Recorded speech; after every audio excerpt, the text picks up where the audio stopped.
The movie Bad Boys Ride or Die began in Miami. We see detectives Mike Lowry and Marcus Burnett, his partner, driving too fast through the city on their way to an event.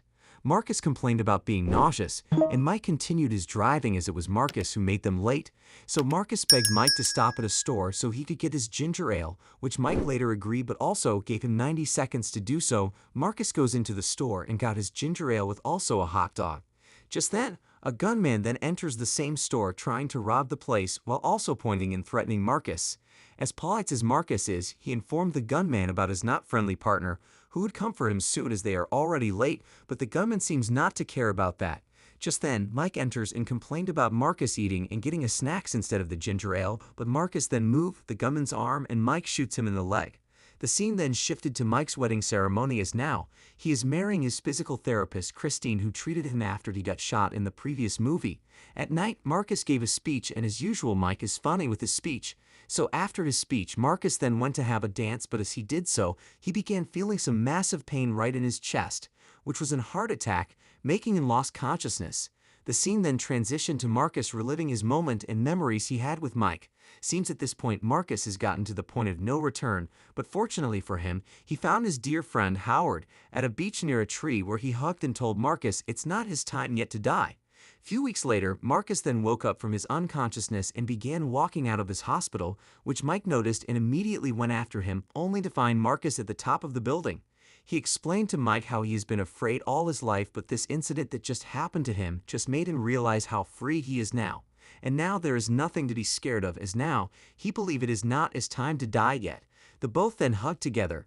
The scene then cut to a nearby place in Miami where we see a chopper landing. We are then introduced to a former DEA officer named James McGrath, who goes to meet up with a cartel banker and asked him to transfer some certain funds into an account in late Captain Howard's name.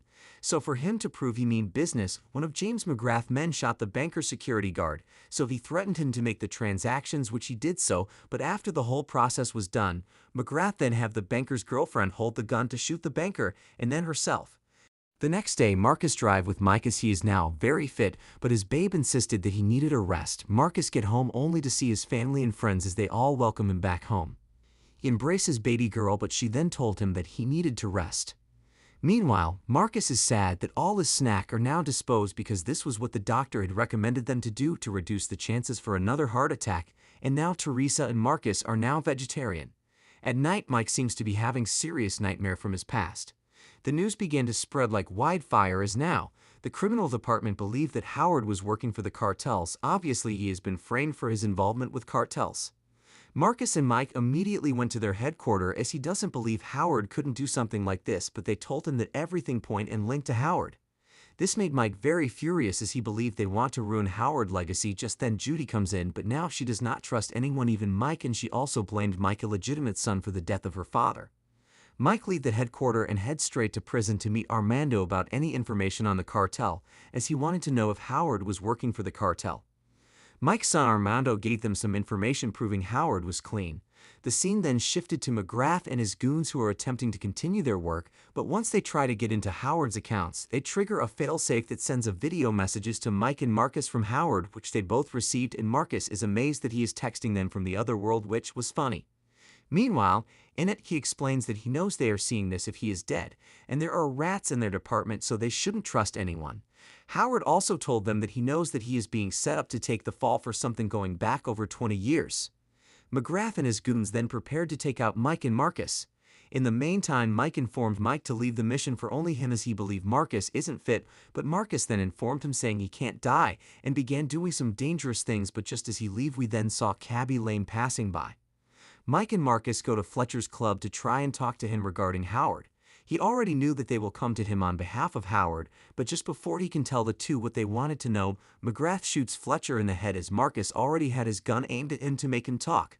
McGrath walks away as his gunmen go after Mike and Marcus. So in the middle of the shootout, Mike then experiences a panic attack in the middle of the road, but luckily for him, Marcus came just in time to save him from an upcoming vehicle. The gunmen get away before Rita and her officers show up. Mike prevents Marcus from letting her know that they are going off by a tip from Howard, while also informing Rita that Howard has been framed. They also found out the video Fletcher was supposed to tell them earlier before he got shot. He explains in further detail that he was working a cartel case and kept Mike and Marcus off of it because two other detectives, Reese and Sanchez, were put on it and they got killed. Howard also reminded them that the cartels have rats inside the department who are off higher positions. Back to the prison, Armando noticed he was about to get attacked by some of McGrath's goons, so he prepared himself. Immediately the battle began with Armando eliminating them one by one before the cops then came in to apprehend him. Mike goes to inform them that Armando almost got killed at his prison, so Mike then pleaded that they transfer Armando to a secured prison in Miami, which they agreed to do so by transferring Armando through an helicopter, with the supervision of Mike and Marcus. Unfortunately for them, Marcus figured out that McGrath and his gang had already hijacked the helicopter and forced the pilot to send a distress message framing Mike and Marcus for the attack before McGrath then eliminated. After a long extended battle between them, McGrath escapes with some of his guys and leaves the chopper to go down. Mike and Marcus fight the remaining guys while trying to save Armando from flying out of the open hatchback. After they free him, Armando helps them make a crash landing into a lake. Mike and Marcus followed Armando as he led the way. The authorities survey the crash site and receive the distress message which framed Mike and Marcus. Rita also listened to the message and she doesn't believe Mike and Marcus could do something like that. However, Mike, Marcus, and Armando are all labeled wanted fugitives, while McGrath puts out a large bounty of $5 million on their heads to every gangster in Miami. Mike and Marcus follow Armando, who now happen to be on the run, which Marcus sees as a good opportunity for Mike to bond with his son, but neither is interested in connecting and just wants to get their names cleared. The next day, they all got to a place where they changed their clothes with also a vehicle. After driving back into Miami, the truck breaks down. Mike goes to meet a contact named Tabitha at her club for guns, clothes, and a vehicle. So in exchange, she demanded Mike to have Mike in her bed. However, Tabitha pretends to help them but is only stalling to get other gangsters in there to bring the three out for the bounty. Meanwhile, the cops also got a tip on the location of the bad boys.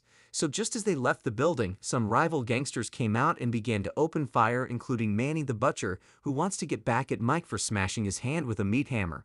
Manny's ambitions are short-lived as the guys board a van and crush Manny into another car, and he then gets hit with a Molotov cocktail.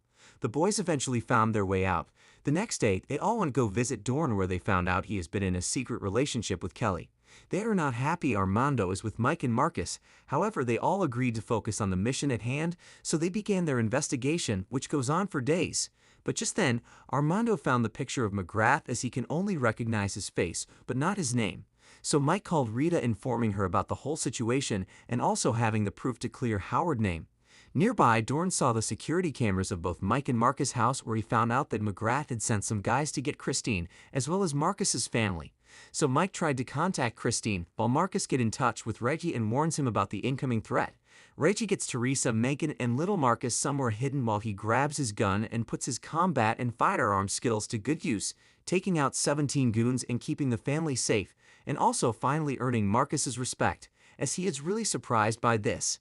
However, Christine is visited by Callie, who wanted to offer help in proving Mike and Marcus's innocence, but McGrath's goons have already made their way inside.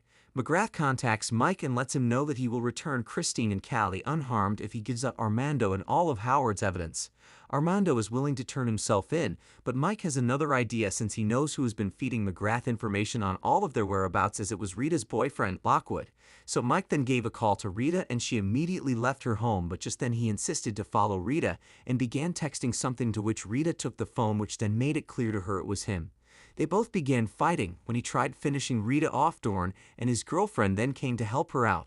The team prepare for their mission to go finish the whole thing off and also get Christine and Callie. McGrath and his goons get a call from Mike, who disguises Lockwood. Christine then discussed with McGrath about what had happened to him from the way his hands look, but he goes to inform her that Mike will beg them to spare his family life. Meanwhile, Mike and Marcus began their plan and also gave his team their role to play.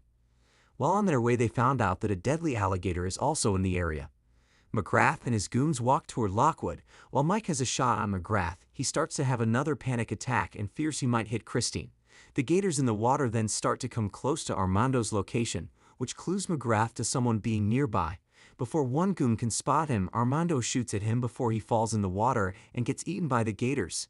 And a battle began between McGrath, his goons, and the bad boys.